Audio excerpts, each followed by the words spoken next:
Si no eres cristiano, debes saber esto. Si ya eres cristiano, también debes saber esto. Es tiempo de abrir los ojos. Cuando los presidentes hacen acuerdos con él, es algo serio. ¿Alguna vez has pensado quién realmente controla tu país?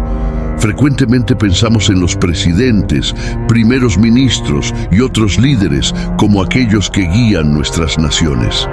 Pero, ¿y si te dijera que estos individuos pueden no ser los verdaderos tomadores de decisiones? Esto no es una teoría de conspiración, sino una realidad espiritual que existe desde los tiempos bíblicos. Pero antes de continuar, suscríbete a este canal, activa la campanita de notificaciones. Y sin más que decir, empecemos. A lo largo de la historia, ha habido líderes que tomaron decisiones influenciadas por fuerzas malignas o demoníacas. Por ejemplo, el rey Herodes ordenó la matanza de niños nacidos en la época de Jesús. Y de manera similar, el faraón quitó la vida a muchos niños nacidos en la época de Moisés. El rey Acab y su esposa Jezabel intentaron llevar a la nación a la adoración de ídolos. Estos son algunos ejemplos de líderes influenciados por fuerzas malignas. Muchos líderes en el pasado tomaron malas decisiones, a menudo porque fuerzas espirituales influenciaron sus elecciones. Desafortunadamente, lo mismo está sucediendo hoy con muchos de los líderes mundiales. Sus decisiones pueden impactarte directa o indirectamente, incluso si no eres consciente de ello. ¿Cómo podemos estar seguros de que esto es verdad? La respuesta es simple, porque las políticas hechas por estos líderes frecuentemente se alinean más con la agenda del mal que con la de Dios. Estos líderes son cuidadosamente escogidos por Él, quien influye en su proceso de toma de decisiones. En el libro del Apocalipsis descubrimos que los líderes de grandes naciones harán un acuerdo maligno durante los tiempos finales. El Antiguo Testamento incluye 15 libros de profecía, mientras que el Nuevo Testamento contiene solo uno, el Apocalipsis. Juan, uno de los apóstoles, lo escribió cuando estaba en Éfeso. Juan y María, la madre de Jesús, se mudaron a Éfeso y pasaron el resto de sus vidas allí. El Apocalipsis fue escrito a finales del primer siglo. Durante esa época, el emperador Domiciano exigía que todos quemaran incienso para César una vez al año en el Día del Señor. Las personas tenían que pararse frente a un altar, levantar las manos y declarar que César es Señor. Para las primeras comunidades cristianas esto representaba un gran desafío. Su fe era clara: Jesús es Señor. No podían decir que César era Señor sin enfrentar severas consecuencias. Era una prueba para ver si los cristianos permanecerían firmes en su fe. Las personas ya estaban muriendo por su fe antes de la creación de este libro. El libro sirve como una guía para aquellos dispuestos a morir por lo que creen. Inicialmente, el término mártir simplemente significaba testigo. Sin embargo, se hizo evidente que ser un verdadero testigo de Jesús podría resultar en la pérdida de la propia vida. Por lo tanto, el significado de mártir cambió para referirse a alguien que muere por su fe en Jesús. Juan escribió el libro del Apocalipsis, pero este difiere de su evangelio y 3 cartas. Esto se debe a que el Apocalipsis fue dado a Juan de una manera única. Dios el Padre se lo dio a Jesús, quien luego se lo dio a un ángel. El ángel luego se lo pasó a Juan, quien escribió para todas las iglesias. Ningún otro libro de la Biblia surgió de una manera tan compleja. Juan escribió lo que vio y oyó, y a veces lo que vio era tan extraordinario que el ángel tuvo que recordarle 11 veces que escribiera todo. Durante sus visiones, Juan fue llevado al cielo, donde escuchó varias voces en coro cantando y tuvo que asegurarse de escribir todas estas cosas. El Apocalipsis es un libro increíble con un tema claro: los líderes se embriagan con una mujer extraña.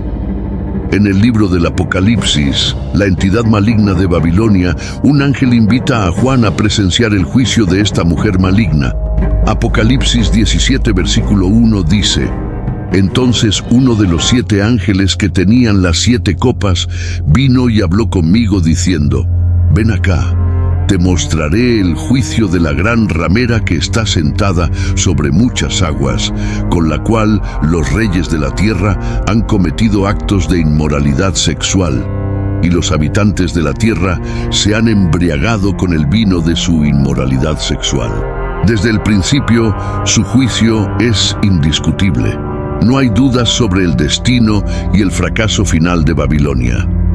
Babilonia surgió como un sistema religioso mucho antes del cristianismo, pero en imitación satánica anticipó la venida del verdadero Mesías. Según la historia y la leyenda religiosa, la ciudad de Babilonia es mencionada en la Biblia 287 veces, siendo la segunda ciudad más mencionada después de Jerusalén. La ciudad estaba situada a las orillas del río Éufrates y era considerada el centro de la civilización que expresaba hostilidad organizada a Dios. Conforme a Génesis 11, versículo 9, después del diluvio, Babilonia se convirtió en la capital del imperio que conquistó Judá sin piedad. Para el pueblo de Dios, Babilonia representaba todo el mal. Era la personificación de la crueldad, la lujuria y la avaricia, y era considerada enemiga del pueblo de Dios. Aquellos que están familiarizados con el Antiguo Testamento saben que la palabra Babilonia está asociada con formas organizadas de adoración y blasfemia, así como a la opresión del pueblo de Dios. El concepto de Babilonia existe desde hace mucho tiempo antes de los eventos descritos en Apocalipsis 17 y 18, o del reinado del Anticristo. Babilonia representa el sistema mundial y ha estado presente a lo largo de la historia, desde la época de Juan, cuando Roma la representaba, hasta los días actuales. Sin embargo, durante el reinado del Anticristo, Babilonia, en sus aspectos religiosos y comerciales, ejercerá una influencia sin precedentes sobre el mundo. Y él me llevó en espíritu al desierto, y vi a una mujer sentada sobre una bestia escarlata, llena de nombres de blasfemia, con 7 cabezas y 10 cuernos. La mujer estaba vestida de púrpura y escarlata, adornada con oro, piedras preciosas y perlas, teniendo en la mano un cáliz de oro lleno de abominaciones y de las inmundicias de su prostitución. Y en su frente estaba escrito un nombre: Misterio, la Gran Babilonia, la madre de las rameras y de las abominaciones de la tierra. Y vi que la mujer estaba embriagada con la sangre de los santos y con la sangre de los testigos de Jesús. Cuando la vi, me maravillé con gran asombro. En este pasaje aprendemos que Juan es llevado al desierto, donde tiene una visión de juicio. La naturaleza árida del desierto sirve como un fondo adecuado para esta visión. La bestia mencionada en Apocalipsis 13, versículo 1, es descrita como teniendo 7 cabezas y 10 cuernos, y es simbólica del Anticristo y del gobierno que él establecerá.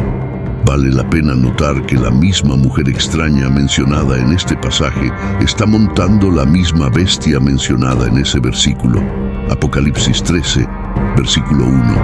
Y vi una bestia emerger del mar, teniendo 10 cuernos y 7 cabezas, y sobre sus cuernos 10 diademas, y sobre sus cabezas nombres de blasfemia. El Anticristo, la primera bestia mencionada en el texto, es una criatura monstruosa con 10 cuernos y 7 cabezas, recibiendo poder y autoridad de un dragón.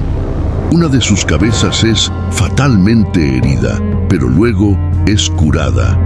Esta bestia habla blasfemias contra Dios y oprime al pueblo de Dios agresivamente donde quiera que estén en la tierra. Además, la bestia no solo gobierna el mundo, sino que también recibe adoración de sus habitantes. Es importante notar que la primera bestia es una representación simbólica del anticristo, mientras que el dragón representa a Satanás. Me gustaría discutir la principal manifestación del reino de Satanás, que es la oposición. Esta oposición es caracterizada por el espíritu del anticristo, que es diferente de la persona llamada anticristo y de los muchos anticristos que han existido a lo largo de la historia. Las enseñanzas de Juan proporcionan una explicación clara del espíritu y de estas personas. En 1 de Juan, capítulo 2, versículos 18 a 23, leemos: Hijitos, ya es la última hora, y como habéis oído que el anticristo viene, también ahora han surgido muchos anticristos. Por eso sabemos que es la última hora. Ellos salieron de nosotros, pero no eran de nosotros, porque si hubieran sido de nosotros, habrían permanecido con nosotros, pero esto es para que se manifestara que no todos son de nosotros. Pero vosotros tenéis la unción del Santo y todos tenéis conocimiento. No os he escrito porque no sepáis la verdad, sino porque la sabéis y porque ninguna mentira viene de la verdad. ¿Quién es el mentiroso sino el que niega que Jesús es el Cristo? Este es el anticristo, el que niega al Padre y al Hijo. Todo aquel que niega al Hijo tampoco tiene al Padre. Aquel que confiesa al Hijo tiene también al Padre. Permíteme aclarar el verdadero significado del término anticristo. La palabra Cristo viene del griego Christos, que corresponde a la palabra hebrea Mashiach, de donde obtenemos Mesías. Por lo tanto, cuando usamos el término anticristo, realmente nos referimos al antimesías. Este término ha capturado la imaginación de muchas personas, algunas de las cuales pueden no estar familiarizadas con la Biblia. Sin embargo, todavía hay muchos que no están plenamente conscientes de lo que el anticristo realmente representa. Mientras que Jesús era conocido por su belleza y carisma, la personalidad y el carácter del anticristo serán desagradables y repulsivos. Jesús siempre habló la verdad, mientras que el anticristo solo proferirá falsedades. En el libro de 1 de Juan, capítulo 2, versículo 18, el autor habla sobre el concepto de anticristo y muchos anticristos. Según el texto, existe un espíritu asociado al anticristo, y ese espíritu eventualmente llevará al surgimiento del anticristo. Se cree que el anticristo es un mesías satánico que engañará al aparecer como una persona carismática y exitosa. Él será el vencedor final y parecerá un ángel de luz. Sin embargo, liderará a la humanidad en una rebelión contra Dios en los tiempos finales, razón por la cual es importante estar consciente de su verdadera naturaleza. Se cree que existen individuos que son como precursores del anticristo y de su misión. Incluso si el mundo aún no ha visto la revelación definitiva de esta figura, estos individuos son comúnmente referidos como anticristos con una A minúscula. En la Biblia, el líder mundial que está por venir es conocido por varios nombres o títulos, incluyendo el hombre de la iniquidad y el hijo de la perdición. A lo largo de la historia, muchas personas han sido identificadas como anticristos. Según la Escritura, al final de esta era, un poderoso gobernante conocido como el Anticristo reinará brevemente sobre la humanidad, representando la manifestación definitiva del mal. A medida que nos acercamos al fin de esta era, el espíritu del Anticristo se volverá más intenso y nos encontraremos más frecuentemente en batalla contra él. El Espíritu trabaja a través de cada anticristo, marcando la identificación de este espíritu. Juan nos ha proporcionado señales significativas del espíritu del anticristo, que son de inmensa importancia. La característica principal del espíritu es que niega que Jesús es el Mesías, como podemos ver en 1 de Juan, capítulo 2, versículo 22. ¿Quién es el mentiroso sino el que niega que Jesús es el Cristo? Además, Juan explica que cualquiera que niega al Padre y al Hijo es el anticristo. Es crucial darse cuenta de que el espíritu del anticristo no niega la existencia de Dios. De hecho, el anticristo alegará representar a Dios. El espíritu niega que el Mesías ya ha venido. Probablemente cree que el Mesías vendrá, pero niega que él ya ha venido. La persona conocida como anticristo, por lo tanto, tiene 3 nombres: el anticristo, el hombre de la iniquidad y el hijo de la perdición. Se nos da otro nombre importante en Apocalipsis capítulo 13, que es parte de la visión que Juan tuvo. Y el dragón se paró sobre la arena del mar. Entonces vi una bestia emerger del mar, con 10 cuernos y 7 cabezas, y sobre sus cuernos 10 diademas, y sobre sus cabezas nombres de blasfemia. En la visión de Juan, él vio esta bestia emerger del mar. Es importante notar que la bestia es distinta de Satanás, quien es representado por el dragón en Apocalipsis capítulo 12, versículo 9. Aunque el dragón y la bestia están relacionados, no son la misma entidad. Aunque esta bestia es distinta del dragón de Apocalipsis 12, todavía está estrechamente identificada con él. No es el dragón, pero es similar a él, pues el dragón también tenía 7 cabezas y 10 cuernos. ¿Por qué Satanás daría su poder a una persona en particular? La respuesta es simple. Al hacerlo, esa persona ganaría control sobre toda la raza humana y convencería a todos a adorar a Satanás, que es su deseo final. Este es un proyecto a largo plazo que Satanás ha estado trabajando pacientemente durante muchos siglos. Una imagen de la bestia es creada y el mundo entero es ordenado a adorarla. A lo largo de la historia, las personas frecuentemente se han inclinado ante una imagen de un líder político. El anticristo también es llamado hijo de la perdición. Segunda de Tesalonicenses capítulo 2, versículo 3. Nadie os engañe en ninguna manera, porque no vendrá sin que primero venga la apostasía y sea revelado el hombre de iniquidad, el hijo de perdición. Juan capítulo 17, versículo 12. Mientras estaba con ellos, yo los guardaba en tu nombre que me diste y los protegía para que se cumpliera la Escritura. Este líder mundial es capacitado y apoyado por Satanás. A través de este hombre, Satanás expresará su deseo y autoridad. En este contexto, la bestia acepta la oferta que Jesús rechazó. Mateo capítulo 4, versículos 8 a 10. Otra vez lo llevó a un monte muy alto y le mostró todos los reinos del mundo y la gloria de ellos. Y le dijo: todo esto te daré si postrado me adorares. Entonces Jesús le dijo: vete, Satanás, porque está escrito: al Señor tu Dios adorarás y solo a Él servirás. Apocalipsis capítulo 13, versículo 12. Y ejerce toda la autoridad de la primera bestia en presencia de ella, y hace que la tierra y los que en ella habitan adoren a la primera bestia, cuya herida mortal fue sanada. Leemos los términos herida mortal sanada. Este es, de hecho, un anticristo que hasta imita a Jesús en su muerte y resurrección. El mundo creerá en esto, y esto aumentará tremendamente su fama y poder. Entonces vemos la autoridad y popularidad de la bestia. El poder de la bestia sorprenderá al mundo, llevando a las personas a creer que él es invencible. Daniel cree que un orador hábil puede no solo usar un lenguaje sofisticado, sino también hablar irrespetuosamente sobre Dios. El anticristo es retratado como un hombre cuya apariencia supera la de sus pares. Su encanto, elocuencia y apariencia llamativa lo harán altamente atractivo para muchas personas.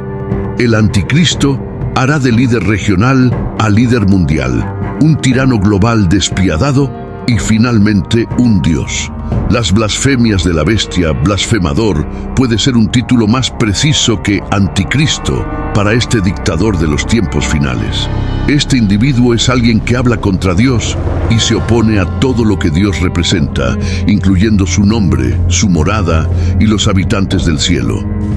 Algunos emperadores romanos blasfemaron contra Dios de esta manera, pero no cumplieron estas profecías, incluso si prefiguraron su cumplimiento. Y le fue dada autoridad para continuar por 42 meses. Según la profecía bíblica, la bestia será permitida actuar sin restricciones por 42 meses, que equivalen a 3 años y medio. La bestia hace guerra contra los santos. La mujer montada sobre la bestia representa el poder político que la apoya. Esto también indica que ella ocupa una posición dominante y controla y supervisa externamente a la bestia. Desde el punto de vista de Dios, su asociación con la blasfemia y la bestia del dragón es evidente. Sin embargo, para el pueblo del mundo, ella puede parecer una persona devota y fiel que posee la fe que ellos desesperadamente necesitan. Entonces leemos que la mujer estaba vestida de púrpura y escarlata, los colores necesarios para teñir telas de lujo. En los colores púrpura y escarlata eran difíciles de obtener y caros. Estos colores estaban asociados al esplendor y magnificencia. En su frente estaba escrito un nombre que la identificaba de varias maneras: Misterio, la Gran Babilonia. El término Babilonia aquí no se refiere a la ciudad física real de Babilonia, sino a su representación espiritual. Esta Babilonia espiritual es considerada la fuente de todas las formas de adulterio espiritual e idolatría. Esta entidad maligna no está limitada a un solo departamento de una organización religiosa. Se cree que es la personificación del movimiento global de Satanás, que podría ser descrito como la religión del orden mundial. Nuestro mundo está listo para ser seducido por esta entidad maligna, porque está construido sobre la fuerte noción de que no importa en lo que creas, siempre y cuando creas en algo. Leemos que ella estaba embriagada con la sangre de los santos y con la sangre de los mártires de Jesús. La mujer no solo persigue, sino que también se deleita en el hecho de que está persiguiendo a los piadosos, así como una persona embriagada se deleita con el alcohol. Porque este símbolo fue retratado como una figura femenina. Muchos países dieron a sus patrias la forma de una figura femenina. El ángel informa a Juan que todo será aclarado para él en relación a la mujer extraña. Apocalipsis capítulo 17 versículo 7. ¿Por qué te asombras? Yo te diré el misterio de la mujer y de la bestia con 7 cabezas y 10 cuernos que la lleva. Leemos: yo te diré el misterio de la mujer y de la bestia que la lleva. El enfoque de la exposición está en la bestia. Parecía que esta mujer gobernaba cabalgando el sistema creado por el anticristo, pero en realidad él es la fuerza motriz detrás de todo y simplemente la está usando de la misma manera que los tiranos siempre han usado la religión como medio para alcanzar sus objetivos. Apocalipsis capítulo 17 versículo 9. Aquí es necesario tener entendimiento. Las 7 cabezas son 7 montes sobre los cuales la mujer está sentada. Leemos: las 7 cabezas son 7 montes. Montes pueden simbólicamente representar naciones o gobiernos en la Biblia, como se ve por ejemplo en Daniel capítulo 2 versículo 35, Apocalipsis capítulo 17 versículo 10. 5 reyes ya han caído, uno aún existe y el otro aún no ha llegado, pero cuando llegue deberá permanecer poco tiempo. El séptimo será rápidamente usurpado por un octavo y se convertirá en el estado del anticristo. Apocalipsis capítulo 17 versículo 11. La bestia que era y ya no es, también es el rey, pertenece a los 7 y camina hacia la destrucción. La bestia, también conocida como el anticristo, puede ser identificada sin duda como el octavo rey en el sentido de que posee cualidades de todos los imperios mundiales anteriores. Él es uno de los 7, pero su fin ya está determinado. La palabra perdición literalmente se traduce en destrucción.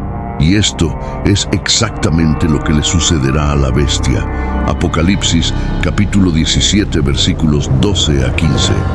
Los 10 cuernos que viste son 10 reyes que aún no han recibido reino, pero recibirán autoridad como reyes junto con la bestia por 1 hora.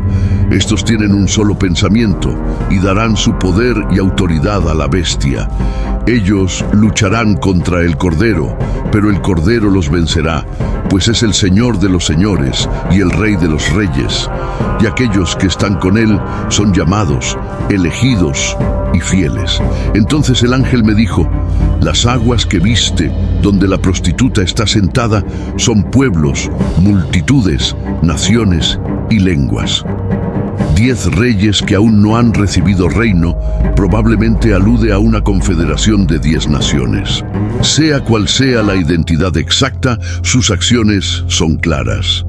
Esta entidad gobierna sobre todos los pueblos, multitudes, naciones y lenguas del mundo. Esto demuestra que el impacto de la mujer maligna puede ser sentido en todo el mundo como resultado de su relación con la bestia. Esto será una verdadera religión mundial. El significado de esta entidad maligna está centrado en su conexión con la bestia, es decir, cómo está completamente entrelazada con la bestia y el gobierno que él lidera. La mujer maligna es juzgada. Los aliados del anticristo se vuelven contra esta entidad maligna. Apocalipsis capítulo 17, versículo 16. Y los 10 cuernos que viste en la bestia, estos odiarán a la prostituta, la dejarán desolada y desnuda, comerán su carne y la quemarán con fuego. Después de que el anticristo haya consolidado su dominio, no necesitará más la asistencia de la Babilonia religiosa. Tras esto, hará esfuerzos para demoler y destruir completamente esa religión mundial. El objetivo principal de los tiranos siempre ha sido apropiarse de la religión para sus propios fines y luego descartarla. Al final, todo es guiado por la mano de Dios. Apocalipsis capítulo 17, versículo 17. Porque Dios les ha puesto en el corazón realizar su intento, que es dar a la bestia su autoridad hasta que se cumplan las palabras de Dios. Leemos: Dios les ha puesto en el corazón. El juicio enviado contra la Babilonia religiosa fue ordenado por Dios. A veces, Dios usa un grupo perverso, en este caso los 10 reyes, como instrumento de su juicio contra otro grupo perverso, en este caso, la Babilonia religiosa. Esto sucede frecuentemente en la Biblia. El apoyo político que estos 10 gobernantes darían al anticristo será ordenado por Dios. El mundo obtendrá exactamente lo que pide, que es una religión y un gobierno sin Dios. Apocalipsis capítulo 17, versículo 18. Y la mujer que viste es la gran ciudad que reina sobre los reyes de la tierra. Roma es dicha ser la mujer extraña en esta metáfora. Leemos que en los tiempos de Juan no había dudas sobre cuál ciudad tenía más poder sobre los gobernantes del mundo. Roma era el centro político, económico y religioso del mundo. Sin embargo, Babilonia siempre ha sido la gran ciudad que reina sobre los gobernantes del mundo. En un sentido global, esto es verdad desde el principio de los tiempos. Como cristianos, debemos preguntarnos si estamos bajo su dominio o si somos ciudadanos de una ciudad mayor. Gálatas capítulo 4, versículo 26. Pero la Jerusalén de arriba es libre, la cual es nuestra madre. Roma era la personificación visible de Babilonia. La idolatría es tan prevalente como era en el pasado, pero ahora está más difundida. ¿Qué ciudad es más identificable con el sistema mundial actual, sino Washington? El hecho de que la identidad de Babilonia sea referida como un misterio indica que no podemos saber con absoluta certeza quién es ella. El pasaje nos da algunas pistas. Tras la caída de la mujer extraña Babilonia, sigue el mismo destino la caída de la Babilonia comercial. Apocalipsis capítulo 18, versículo 1-3.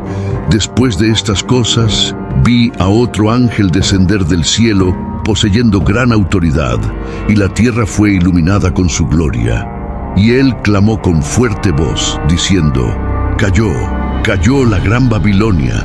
Ella se ha convertido en morada de demonios, prisión de todo espíritu inmundo y refugio de toda ave impura y detestable, porque todas las naciones han bebido del vino de la pasión de su prostitución. Los reyes de la tierra se han prostituido con ella, y los mercaderes de la tierra se han enriquecido con el exceso de su lujo. Babilonia, la grande, cayó. Él proclama que Babilonia cayó, y la palabra es repetida como una solemnidad sobre los condenados. Leemos: se ha convertido en morada de demonios. Es un fin trágico para una ciudad que antes era de inmensa importancia. El pecado de Babilonia consistía no solo en idolatría, frecuentemente conocida como inmoralidad, sino también en vanidad, avaricia y acumulación de riqueza para su propio beneficio. Apocalipsis capítulo 18, versículos 9-10. Y los reyes de la tierra, que se prostituyeron y vivieron en lujo con ella, llorarán y lamentarán por ella cuando vean el humo de su incendio, quedándose de lejos por miedo de su tormento, diciendo: ¡ay, ay de la gran ciudad Babilonia, la ciudad fuerte! En una sola hora vino tu juicio. Leemos: quedándose de lejos por miedo de su tormento. Estos reyes necesitan mantener una distancia segura de Babilonia debido al intenso calor y humo producido por su quema. Algunas personas creen que esto puede ser una pista para el uso de armas nucleares. Como resultado, Babilonia ahora es un lugar desolado sin ninguna influencia. Apocalipsis capítulo 18 versículos 22-23. Y no se oirá más en ti el sonido de arpistas, músicos, flautistas y trompetistas. No se encontrará más en ti artífice de cualquier oficio, y no se oirá más en ti el sonido del molino.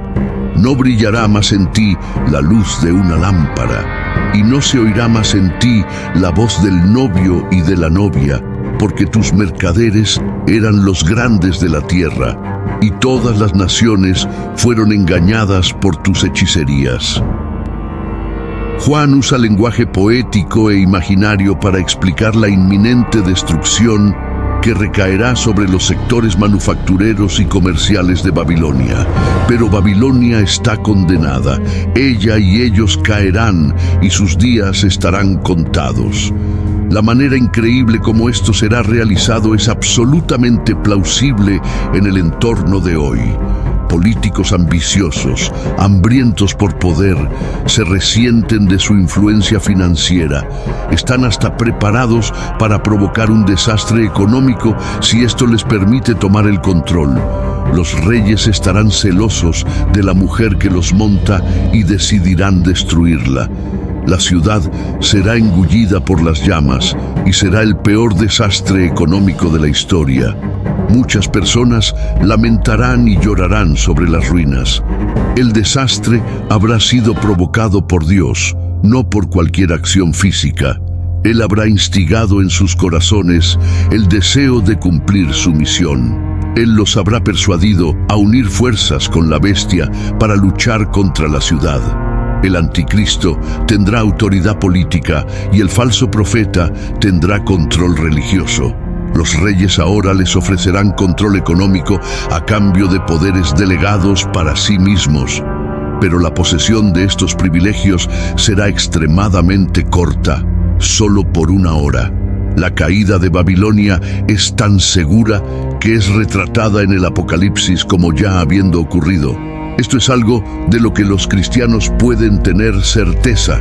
Sin embargo, existen razones prácticas para informarles cuál es la conexión entre el pueblo de Dios y esta Babilonia final. Existen 3 reglas a seguir. Primero, habrá muchos mártires en la ciudad.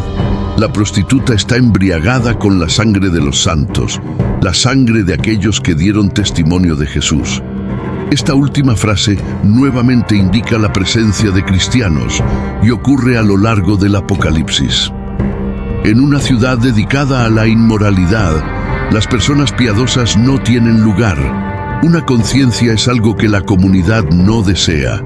Los cristianos son instruidos a ir de ella, mi pueblo, para que no compartan sus pecados y no reciban ninguna de sus plagas.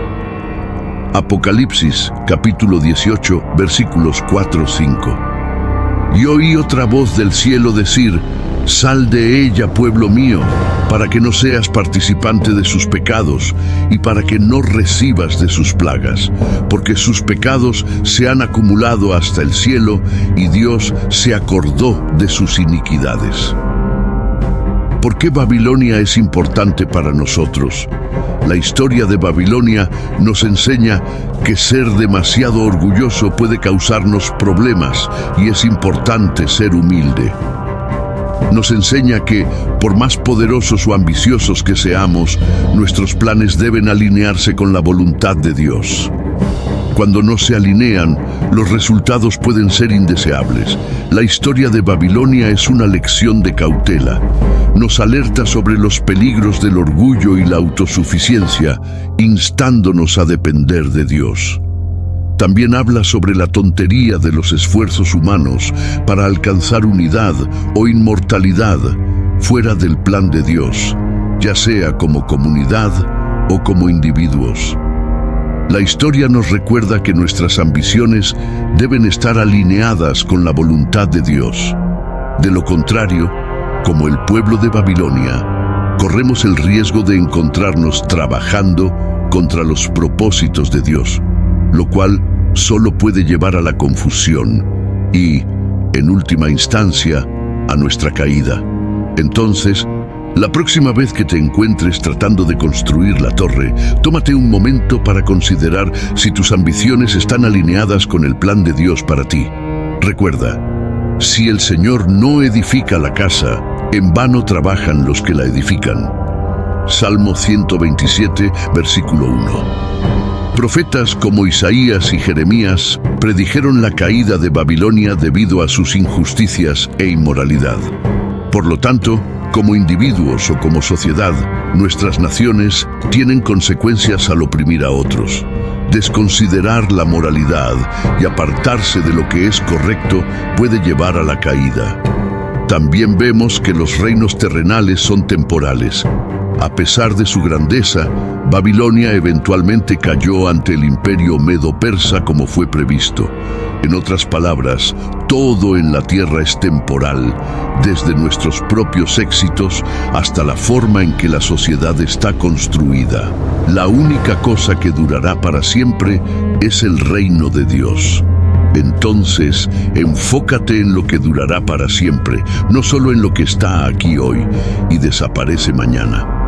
La historia de Babilonia volviéndose poderosa y luego desmoronándose muestra que Dios intenta comunicarse con nosotros de muchas maneras y debemos prestar atención y no ser orgullosos. Babilonia era un lugar increíble hecho por personas, pero se desmoronó porque Dios así lo quiso. Esta historia es siempre importante porque nos recuerda que el verdadero poder y grandeza pertenecen a Dios. Como dice en la Biblia, el dominio de Dios es eterno y su reino dura para siempre. Daniel, capítulo 4, versículo 34. Esta Jerusalén es la que nos da esperanza, la Jerusalén que está en los cielos y el lugar de nuestra verdadera ciudadanía. Hebreos capítulo 12, versículo 22. Pero os habéis acercado al monte Sión y a la ciudad del Dios vivo, la Jerusalén celestial y a miríadas de ángeles. La ciudad de Jerusalén es definida por dos características únicas. Es santa y nueva. A diferencia de cualquier otra ciudad en la tierra, es tanto sagrada como moderna. El propio nombre de la ciudad, Jerusalén, crea una conexión con la tierra y específicamente con el lugar de nuestra redención. Es importante reconocer la significancia de referirse a esta morada divina de Dios y su pueblo como la ciudad santa. Además, vale la pena notar que el cumplimiento final de la esperanza cristiana está profundamente enraizado en conexiones sociales y relaciones. La Nueva Jerusalén es distinta de la antigua. Es un lugar donde no hay llanto, tristeza, muerte o dolor. En los tiempos que vendrán, se revelará que la nueva Jerusalén no tiene templo, no hace sacrificios, no tiene sol ni luna y no experimenta la noche, el pecado o la abominación. El escritor hebreo dice: pero os habéis acercado al monte Sión y a la ciudad del Dios vivo, la Jerusalén celestial, y a miríadas de ángeles, a la asamblea general y iglesia de los primogénitos que están inscritos en el cielo. Hebreos capítulo 12, versículos 22-23. El destino de los santos de todas las edades y de los ángeles del cielo es ser bienvenido en esta iglesia. Cuando Él la lleve al cielo, al final del pasaje en Apocalipsis capítulo 21, versículo 9, un ángel invita a Juan diciendo: «Ven, te mostraré a la novia, la esposa del Cordero». Posteriormente, Juan es llevado para presenciar la ciudad santa de Jerusalén. De esto podemos inferir que la novia de Cristo y la Nueva Jerusalén simbolizan la misma entidad. Esto se debe a que el ángel prometió revelar la novia de Cristo a Juan, pero en lugar de eso, le mostró la Nueva Jerusalén. El acto de orar por nuestros líderes no es exclusivo de las naciones democráticas y ha sido practicado por mucho tiempo, incluso antes de que los Estados Unidos establecieran su Día Nacional de Oración. La Biblia nos proporciona varias instrucciones y comandos para orar por nuestros líderes, sean ellos nacionales o locales, seculares o religiosos. Pablo escribió en 1 Timoteo, capítulo 2, versículos 1-4. Antes que todo, recomiendo que se hagan súplicas, oraciones, intercesiones y acciones de gracias por todos los hombres, por los reyes y por todos los que ejercen autoridad, para que tengamos una vida tranquila y apacible en toda piedad y honestidad. Esto es bueno y aceptable delante de Dios nuestro Salvador, el cual quiere que todos los hombres sean salvos y lleguen al conocimiento de la verdad. Jeremías capítulo 29, versículo 7. Dice: «Procurad la paz y la prosperidad de la ciudad a la que os desterré, y orad por ella, porque si ella prospera, vosotros también prosperaréis». En San Romanos, capítulo 13, versículo 1, dice: «Todos deben someterse a las autoridades gubernamentales, pues no hay autoridad que no venga de Dios. Las autoridades que existen fueron establecidas por Dios».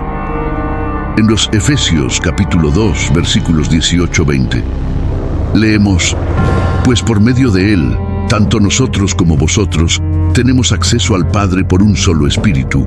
Por lo tanto, ya no sois extranjeros ni forasteros, sino conciudadanos de los santos y miembros de la familia de Dios, edificados sobre el fundamento de los apóstoles y los profetas, teniendo a Jesucristo como piedra angular». La oración es un aspecto crucial de nuestras vidas, especialmente en relación a aquellos que están en posiciones de autoridad. La Biblia enfatiza la importancia de orar por los oficiales del gobierno en todos los niveles: pastores, presbíteros de la iglesia, consejos escolares, directores de escuela, empleadores y otros en posiciones de liderazgo. No oramos por nuestros líderes solo porque somos ordenados a hacerlo, sino también porque tiene sentido práctico. Orar por ellos. Las acciones de nuestros líderes pueden tener efectos significativos en nuestras vidas diarias y pueden influir en nuestras familias, iglesias, lugares de trabajo, ciudades y países. Cuando aquellos en autoridad están alineados con la voluntad de Dios, se vuelve más fácil vivir una vida pacífica y santa, como se menciona en 1 Timoteo capítulo 2, versículo 2. Cuando hombres impíos están en el poder, nuestras oraciones por ellos son tan necesarias, como ejemplificado por las últimas palabras de William Tyndale mientras era quemado en la hoguera: «Señor, abre los ojos del rey de Inglaterra». Además, no oramos por nuestros líderes solo para nuestro propio beneficio. Liderar puede ser una tarea extenuante. Santiago capítulo 3 versículo 1. Dice: Hermanos míos, no seáis muchos de vosotros maestros, sabiendo que recibiremos un juicio más severo. Los líderes cargan un grado de responsabilidad hacia sus seguidores.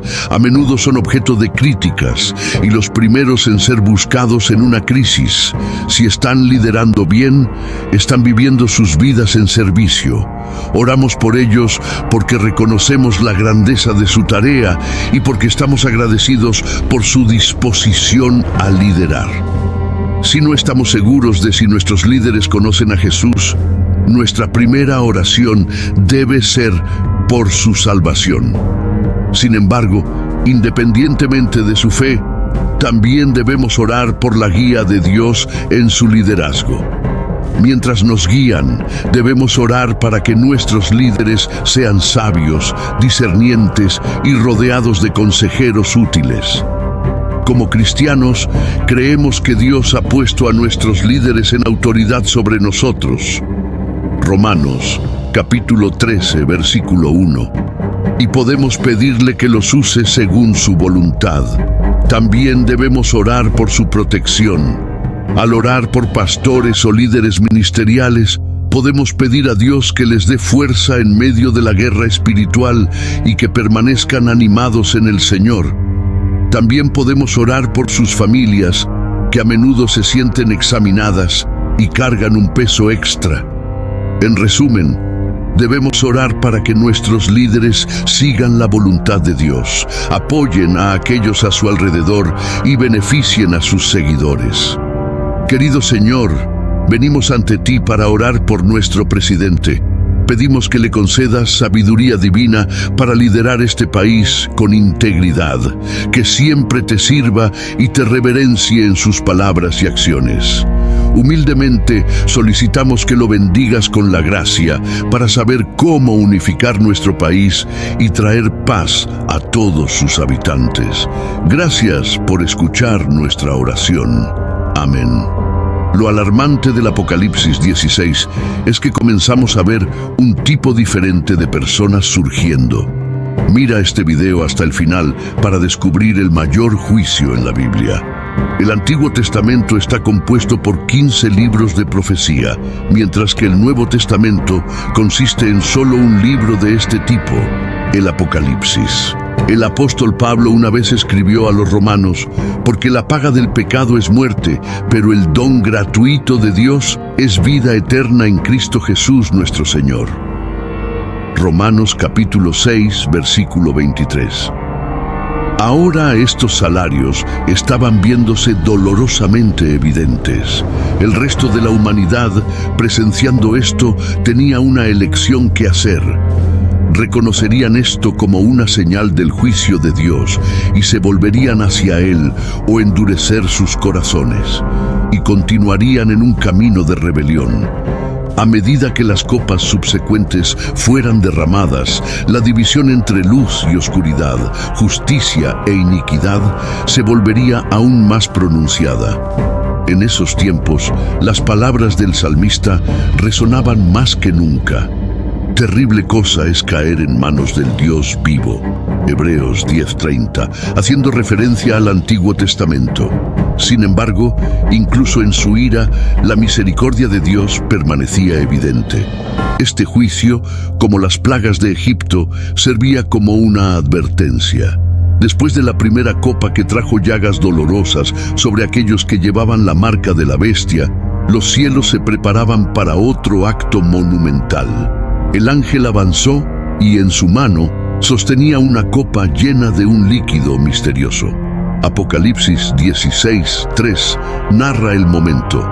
El segundo ángel derramó su copa en el mar, y éste se transformó en sangre como la de un muerto, y murió todo ser viviente que había en el mar. A medida que el contenido de la copa tocaba las aguas de la tierra, una transformación aterradora comenzaba. El océano azul claro, lleno de vida, comenzó a transformarse en un rojo profundo y espeso. Parecía la sangre oscura y espesa que se ve de un cuerpo muerto. Este cambio no era meramente simbólico o superficial. La transformación era profunda, alterando la propia esencia de las aguas. Apocalipsis 8:8-9 describe la contaminación parcial del mar. Aquí, la contaminación es completa, y toda criatura viva en el mar murió.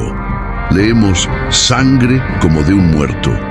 El mar no necesariamente se convierte en sangre, pero se asemeja a la sangre de un cadáver, combinando la apariencia y el carácter nauseabundo de la sangre en un cuerpo muerto. No se escuchaban más ballenas o delfines. Todo estaba quieto. Pescadores que solían pescar alegremente ahora estaban conmocionados por la destrucción. Ciudades que dependían de peces para alimento estaban en apuros. Esto nos recuerda una historia de la Biblia en la que Dios transformó el río Nilo en Egipto en sangre. Esto sucedió porque el faraón no liberaba a los israelitas. Sin embargo, el mensaje subyacente de la Biblia nunca fue olvidado. Incluso en estos momentos terribles, habla de esperanza, redención y del amor infalible de Dios. Los ríos y fuentes tampoco son perdonados. Aquí también se transforman en sangre. El agua, la propia esencia de la vida, es transformada en un símbolo de muerte. Apocalipsis 16:4 dice: Entonces el tercer ángel derramó su copa en los ríos y en las fuentes de las aguas, y ellos se convirtieron en sangre. Esta completa contrasta con la polución parcial de un tercio de las aguas dulces, mostrada en Apocalipsis 8, 10, 11. Cuando estos juicios vienen, eso significa que el retorno de Jesús es inminente. Desastres ecológicos como estos representan una grave amenaza para la raza humana, y nuestra supervivencia está en cuestión. Imagina el terror que las personas sentirían al acercarse a sus fuentes de agua dulce solo para encontrarlas impropias para el consumo y llenas de toxinas que traen muerte en lugar de vida. Ríos que antes desbordaban de peces y centelleaban bajo el sol, ahora estaban oscuros y espesos. Fuentes de agua que antes eran compartidas por personas y animales se habían vuelto rojas, recordando a todos que el mundo estaba en caos. Las cosas que sucedieron antes eran solo una preparación para este gran evento que Juan predijo. El significado de esta transformación es profundo. El agua, la fuente de vida en la tierra, se había convertido en sangre, el símbolo de vida derramada. Era como si la propia tierra estuviera lamentando, presenciando las consecuencias de la rebelión de la humanidad contra su creador. Era hora de la cuarta copa. Un ángel avanzó sosteniendo el próximo vaso de juicio. El objetivo de esta copa no era la tierra ni el agua, sino el propio sol que ilumina el cielo. En Apocalipsis 16:8 leemos: El cuarto ángel derramó su copa sobre el sol, y le fue dado poder para quemar a los hombres con fuego. De repente, ocurrió un fenómeno extraño que lo cambió todo. El sol, que siempre había sido una fuente de luz, calor y sustento, adquirió un nuevo y terrible poder. Comenzó a quemar la tierra con una intensidad nunca vista antes. El calor era tan insoportable que las personas en todas partes sentían como si estuvieran atrapadas dentro de un horno, con la piel hirviendo bajo el fuego implacable de arriba. El dolor era intenso, quemando cada hueso y cada fibra de sus seres. Sin embargo, en lugar de volverse hacia Dios por misericordia, sus corazones se endurecieron y levantaron los puños hacia el cielo en ira y desdén hacia Dios, en lugar de suplicar por ayuda. El fracaso de los hombres en responder con arrepentimiento muestra que el conocimiento o la experiencia del juicio no cambiará la condición pecaminosa del hombre. Aquellos que no son ganados por la gracia nunca serán ganados. Apocalipsis 16:9 captura la gravedad de los corazones endurecidos. Y los hombres fueron quemados con gran calor y blasfemaron el nombre de Dios que tiene poder sobre estas plagas, y no se arrepintieron para darle gloria. La quinta copa. Bajo el comando de los cielos, el quinto ángel avanzó dirigiendo su copa no hacia los mares, montañas o ríos, sino directamente sobre el propio trono de la bestia, el epicentro de la maldad.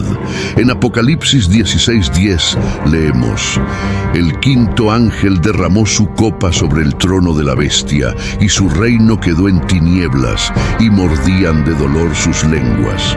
Esto representa oscuridad y dolor.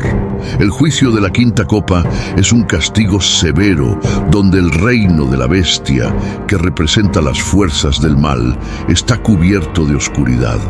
Esto causa mucho sufrimiento y dolor para las personas que viven en la tierra. A pesar de esto, las personas que experimentan este juicio continúan resistiéndose a Dios y se niegan a arrepentirse de sus errores. El juicio cae sobre el trono de la bestia. Hay oscuridad y las personas en dolor se niegan a arrepentirse. El trono y el reino de la bestia en la Biblia, particularmente en Apocalipsis 16, 10, 11, se refieren al centro de poder y autoridad de una figura conocida como la bestia. Esta figura simboliza fuerzas malignas o un gobernante perverso, a menudo interpretado como un anticristo o un sistema opuesto a Dios. En el libro del Apocalipsis, el trono de la bestia se refiere al asiento de poder desde donde la bestia ejerce control y esparce su influencia. El reino de la bestia significa el área o territorio que la bestia controla. Estos términos son simbólicos y describen las fuerzas del mal y oposición a Dios en los tiempos finales. La quinta copa, que representa el juicio de Dios siendo derramado sobre este trono, significa un ataque directo al fundamento del poder y autoridad de la bestia, minando su capacidad de operar y causando caos dentro de su dominio. En este escenario, se adopta un enfoque estratégico para tratar con el enemigo y sus seguidores. La bestia es dirigida primero antes de que su territorio sea afectado. Este enfoque implica centrarse en la principal fuente de poder o liderazgo primero y luego tratar con el área de influencia más amplia. Cuando enfrentamos adversidades, es importante identificar y abordar la principal fuente de poder o liderazgo. Esto puede ser la figura principal, la causa principal de un problema o el punto central de control. Una vez que el líder o fuente es identificado, el próximo paso es neutralizar o disminuir su influencia. Esto es similar a como el trono de la bestia es objetivo, representando un golpe directo en el corazón del poder de la oposición. Después de que el líder o fuente ha sido tratado, el enfoque luego se vuelve hacia el territorio más amplio o seguidores. En términos prácticos, esto significa tratar con las cuestiones más amplias, consecuencias o seguidores que estaban bajo la influencia de la fuente inicial. La oscuridad es simplemente la ausencia de luz. La primera referencia a la oscuridad en la Biblia está en la historia de la creación en Génesis, donde dice que Dios creó la luz y separó la luz de la oscuridad.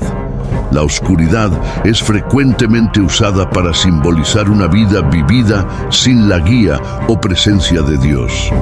En el contexto de la quinta copa, la oscuridad que cae sobre el reino de la bestia simboliza la pérdida de poder y control de las fuerzas del mal.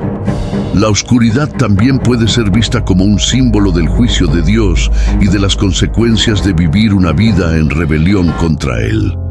Los hombres, en medio de esta oscuridad y sufrimiento, se mordían la lengua de dolor, pero aún así no se arrepentían.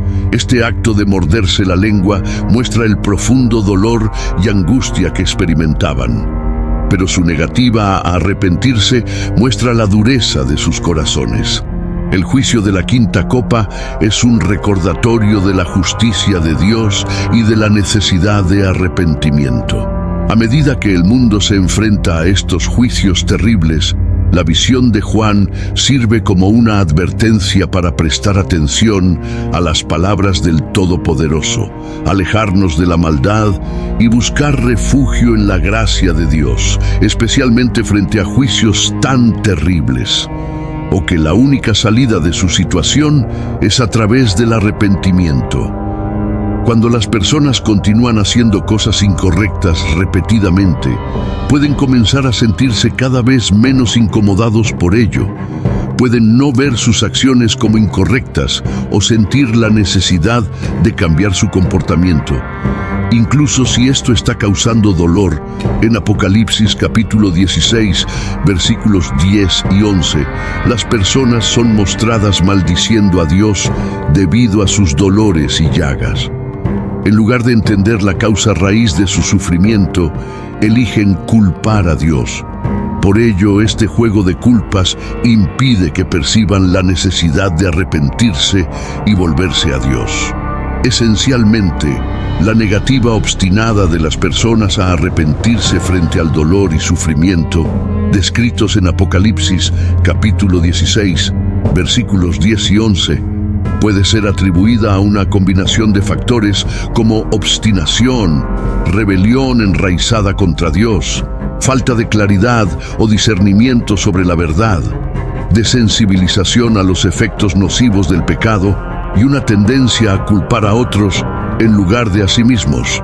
Estos factores pueden impedir que los individuos reconozcan sus errores y busquen el perdón de Dios.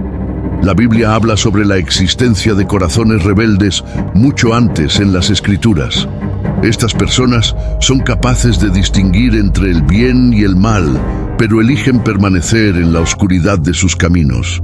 Hay de los que llaman a lo malo bueno y a lo bueno malo, que hacen de las tinieblas luz y de la luz tinieblas, que ponen lo amargo por dulce y lo dulce por amargo.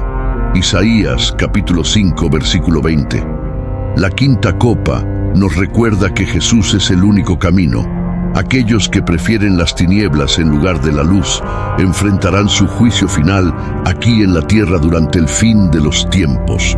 Para cumplir la profecía de la quinta copa, sin embargo, todavía crecerán con el sentimiento de rebelión dentro de ellos y soportarán las dificultades porque sus mentes ya estarán selladas a la bestia y a los fuertes poderes del mal. Entonces experimentarán la segunda muerte en el día del juicio, cuando serán arrojados al lago de fuego con la bestia.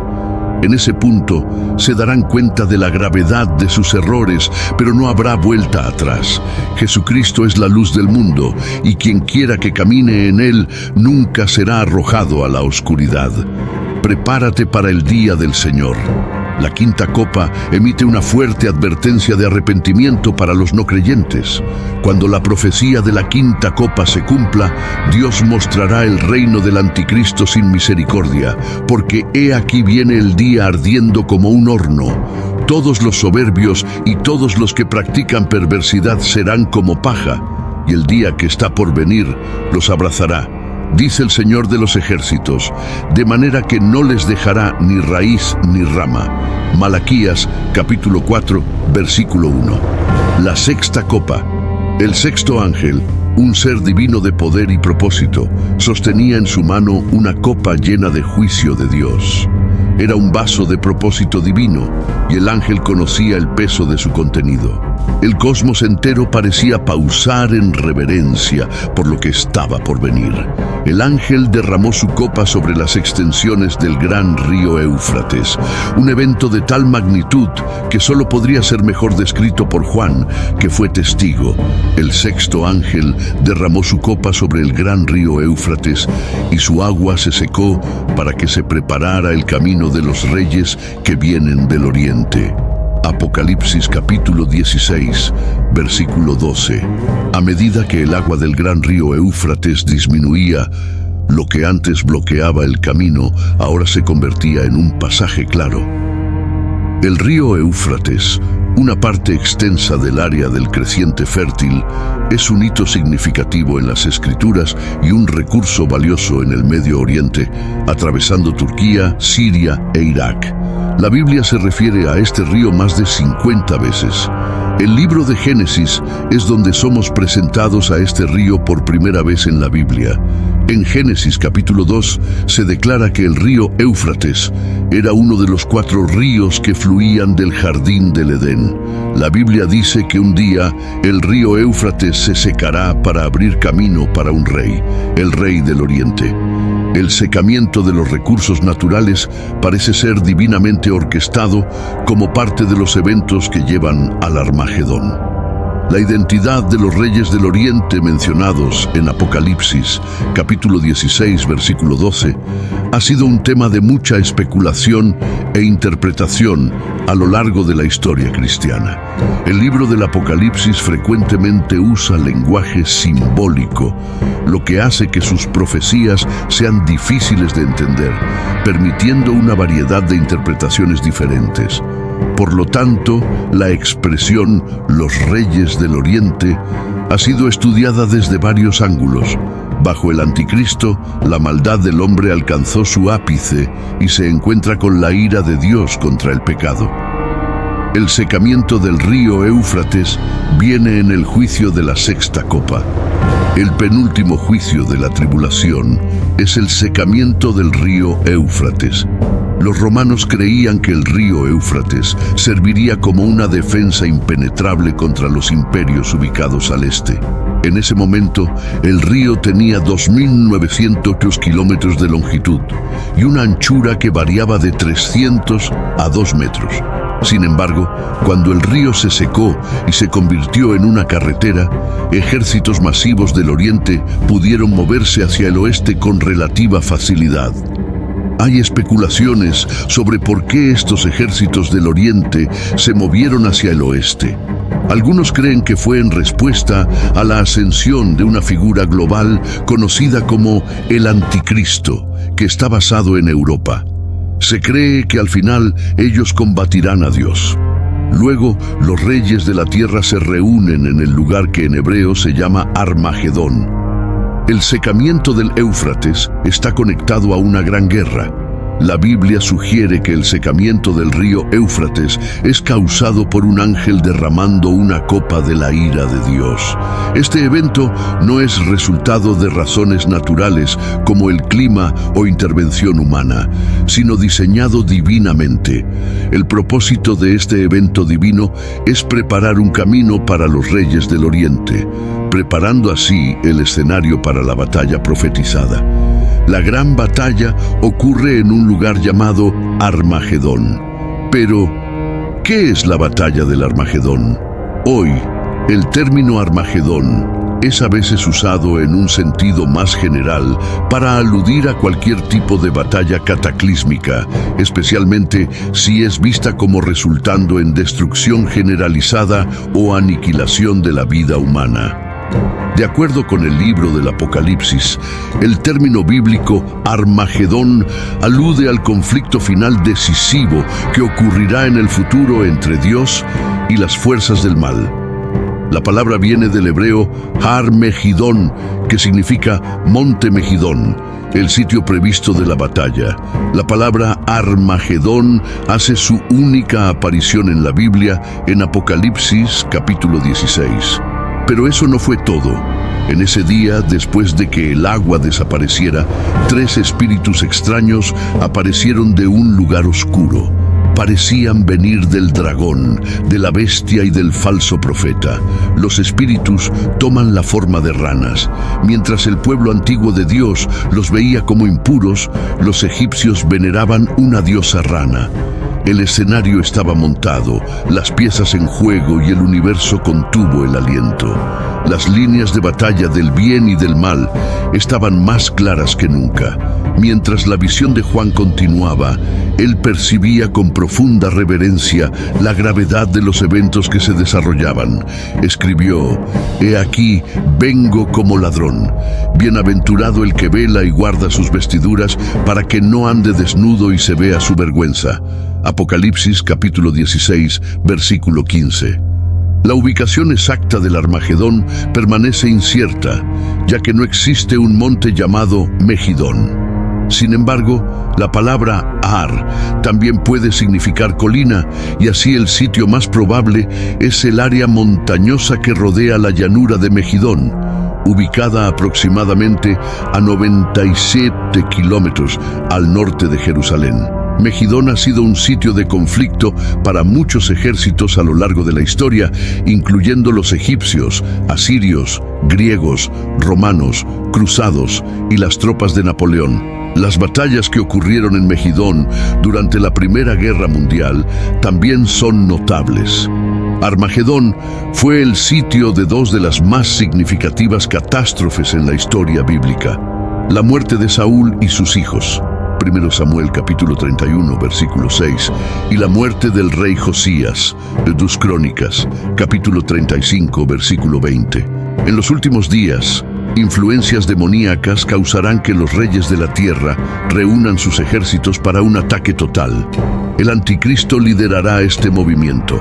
La batalla del Armagedón es un conflicto multifacético que involucra una amplia gama de participantes, incluyendo seres sobrenaturales y las fuerzas del bien y del mal. El secamiento del Éufrates y la batalla del Armagedón son dos eventos interconectados en la línea de tiempo profética. El primer evento, que involucra el secamiento del río Éufrates, sirve como una preparación para el segundo evento, que involucra la batalla del Armagedón, limpiando un camino geográfico para la batalla. Es un signo de que la confrontación final entre el bien y el mal llevará a una nueva era de gobierno divino y paz. Después del Éufrates, ¿qué sucederá con el anticristo? Mientras él lidera la batalla del Armagedón, el pueblo se sentirá más insatisfecho con el liderazgo de este dictador global que rompió todas las promesas que hizo. A través de la batalla del Armagedón, partes significativas del mundo comenzarán a construir sus propias fuerzas militares en un intento de derrocarlo. Segmentos importantes del mundo comenzarán a reunir sus fuerzas militares y se rebelarán contra él. En el futuro, el anticristo intentará aplastar las rebeliones contra él, pero será impedido de destruir a Israel y Jerusalén. Si el río Éufrates ya no está presente, los gobernantes de las tierras orientales tendrán una mejor oportunidad de atacar al anticristo, lo que desencadenará el mayor conflicto de la historia humana: la séptima copa. Mientras la escena se desarrollaba en los cielos, el séptimo ángel se preparaba para derramar la copa final del juicio de Dios. Esta no era una copa ordinaria. Representaba la culminación de todos los juicios anteriores, revelando la verdadera severidad y la decisión final de Dios sobre la tierra. En Apocalipsis capítulo 16, versículo 17 dice: «Y el séptimo ángel derramó su copa en el aire, y salió una gran voz del templo del cielo, del trono, diciendo: Está hecho». Esta proclamación no era solo un anuncio, sino una afirmación de la conclusión del juicio final de Dios en la tierra.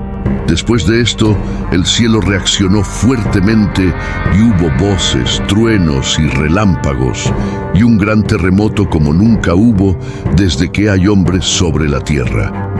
Tan grande fue este terremoto, Apocalipsis capítulo 16, versículo 18, que el mundo nunca había visto nada tan poderoso. El intenso terremoto mostró la seriedad de la última decisión de Dios. El mundo espiritual estaba en tumulto debido a las acciones de Dios. A medida que el polvo se asentaba, otra revelación emergía. Babilonia, la gran ciudad, representando orgullo humano, desafío y decadencia, fue recordada ante Dios. En ese recuerdo, ella recibió la copa de su ardiente ira. Antes formidable y dominante, la ciudad ahora se fragmenta y se divide en tres partes distintas. Su destrucción no fue un evento aislado. Alrededor del globo, otras ciudades, bastiones de la civilización humana, colapsaban en rápida sucesión.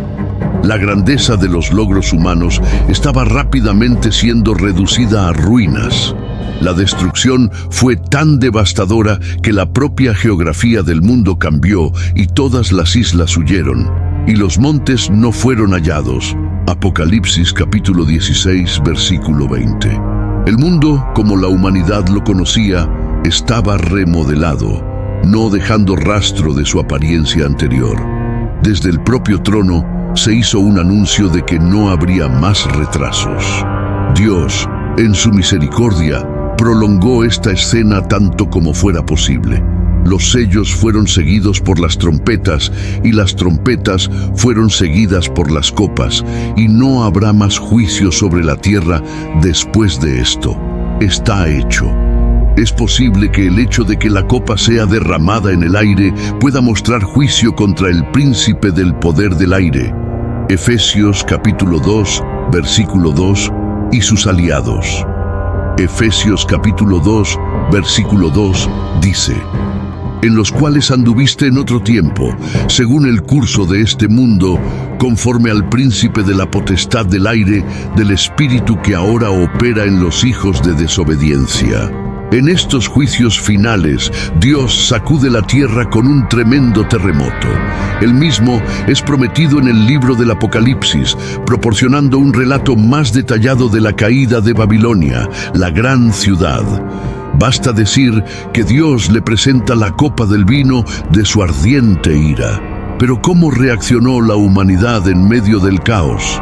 Esperaríamos arrepentimiento o reconocimiento de la mano divina en acción. Sin embargo, incluso cuando piedras de granizo, cada una pesando alrededor de 45 kilolón, caían del cielo, el espíritu humano permanecía obstinado.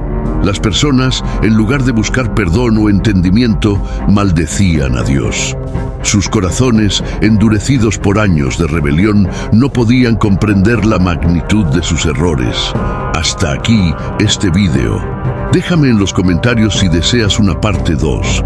Y si también quieres que profundicemos un poco más en temas como este, acuérdate en suscribirte y activar la campanita de notificaciones. Dios te bendiga.